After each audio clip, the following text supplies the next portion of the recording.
میں تاخیر کیجیے، ناجائز ذرائع اختیار کرنے سے بچے۔ بتانے سے پہلے آپ سے التماس ہے کہ چینل کو اپنے ساتھ سبسکرائب کر لو۔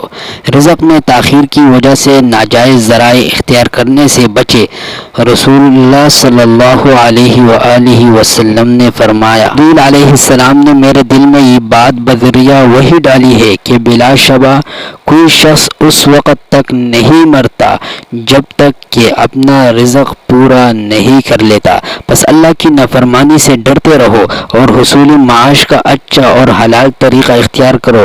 کہیں ایسا نہ ہو کہ رزق پہنچنے میں تاخیر تمہیں اس بات پر اکسا دے کہ تم گناہوں کے ارتکاب کے ذریعے رزق حاصل کرنے کی کوشش کرنے لگو۔ اور حقیقت یہ ہے کہ جو چیز یعنی حلال رزق اللہ کے پاس ہے اس کو اس کی اطاعت و خوشنودی ہی کے ذریعے پایا جا سکتا ہے۔ مصنف ابن ابی شیبہ، حدیث نمبر جو ہے وہ 35473 ہے۔